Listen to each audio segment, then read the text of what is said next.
Hello friends, ఈరోజు రొయ్యల curry చేసుకుందామండి. దీనికి ఇంగ్రీడియంట్స్ ఇంకా ఆనియన్, పచ్చిమిరపకాయలు, పచ్చి కొబ్బరి, అల్లం, చెన్నుల్లిపాయలు, లవంగా, చెక్క అనమాట. తర్వాత ఇంకా నేనైతే 1 కేజీ తీసుకున్నానండి. ఈ కేజీ రొయ్యలకి కళ్ళ ఉప్పు, కొద్దిగా పసుపు, వాటర్ వేసుకొని ఉడికించుకోవాలి.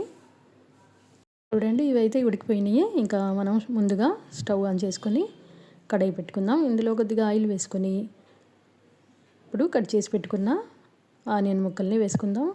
తర్వాత కొద్దిగా దూరగా వేయించుకొని మనం పేస్ట్ చేసి పెట్టుకున్న మసాలాని వేసుకుందాం. ఈ మసాలా వేసుకొని ఇందులో కొద్దిగా ఫ్రై చేసుకుందామండి. మనం ఉడికించి పెట్టుకున్న రొయ్యల్ని వేసేసుకుందాం ఇందులోకి.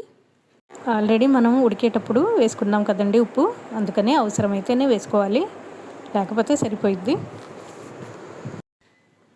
కారం కొద్దిగా వేసేసి ఒక 5 మినిట్స్ అలా మూత పెట్టేస్తే ఈ మసాలా అంతా రొయ్యలకి పట్టేస్తుందండి.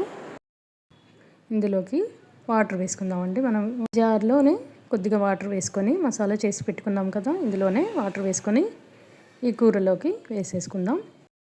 ఒక 5 మినిట్స్ ఆగి కొన్ని పచ్చిమిరపకాయలు అవసరమైతే వేసుకోవాలి, లేకపోతే లేదండి. చక్కగా కొత్తిమీర, కరివేపాకు వేసుకొని ఒక 5 మినిట్స్ ఇంకా మూత పెట్టేస్తే,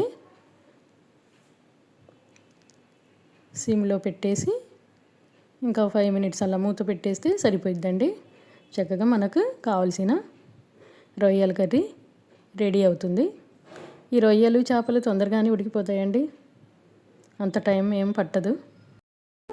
మనం వాటిని క్లీన్ చేయటమే ఇంకా టైం పట్టింది. చూడండి, ఇంకా రొయ్యల కర్రీ అయితే రెడీ అయింది.